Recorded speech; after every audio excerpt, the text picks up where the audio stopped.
Што се случува, може ли да видиме и некакво изненадување во овие предизборни коалицирања?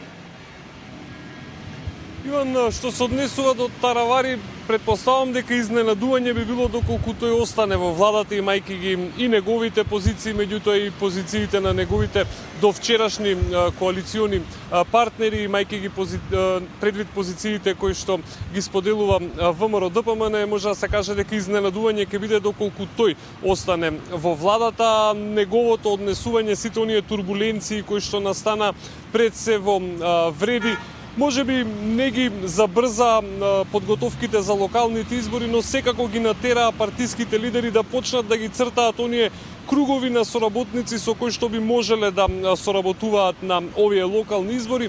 Интересно е што во кругот на ДУИ во овој момент, барем како што изгледаат работите, останува единствен Таравари, имајќи предвид дека ако не беше никакво изненадување тоа што ВМРО-ДПМН и Вреди, па и партијата, знам, воопшто не сакаат да соработуваат со ДУИ. Денеска и СДСМ со еден став дека ќе бидат прилично предпазливи кога ќе ги избираат коалиционите партнери, имајќи предвид дека, како што кажа лидерот Филипче, онаа коалиција која што имаа со ДУИ во претходната влада нанела сериозна штета на имиџот на партијата. Ги имаме пораките кои што денеска ги испратија политичките партии.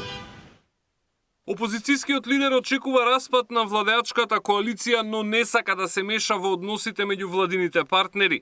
Вели фокусиране на подготовка за локалните избори и внимателно ќе ги избере коалиционите партнери по штетата која им ја нанеле ДУИ во претходната влада. Прашање на време кога целата коалиција ќе се распадне, очигледно ништо суштински не ги врзува политичките партии во таа коалиција. Како ќе се одвиваат работите, тоа не е наша работа. Чудно е човекот на кој му се распаѓа партијата да зборува за распад на владината коалиција, вратија од ВМРО-ДПМН.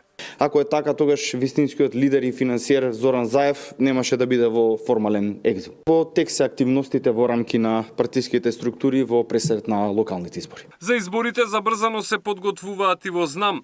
Ке имаат самостојни советнички листи, а во трката за градоначалници очекуваат поддршка од ВМРО-ДПМН. И во ЗНАМ се на ставот дека за соработници на ДУИ нема место во владата.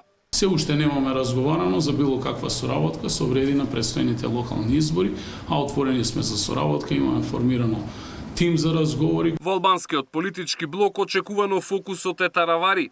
Појавните несогласувања од Вреди најавуваат дека тој нема да го дочека наредниот месец како министер. Договоривме дека секој кој соработува со ДУИ и со Али Ахмеди нема место во владата, сигурно дека во следните денови ќе има и конкретни чекори во овој правец.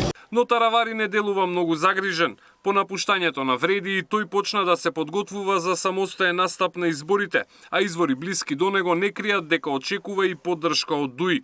Вчера веќе формираше изборен штаб во Гостивар, каде, како што рече, фаворит им е актуелниот ВД градоначалник кого го назначи кога стана министер. Во ДУИ велат дека се разочарани од однесувањето на Вреди. Секојдневно слушаме не само од премиерот, туку и од други представници на ВМРО, па дури и од останатите коалицијски партнери за тоа кој со кого смее, а кој со кого не смее да коалицира и кој со кого бил фатен да разговара или преговара, се вели во партиското соопштение. ДУИ првично најавуваше бойкот на локалните избори, но партиското раководство е растрчано на терен, а подготовките влегуваат во полнек. Александар Спасовски, Сител телевизија.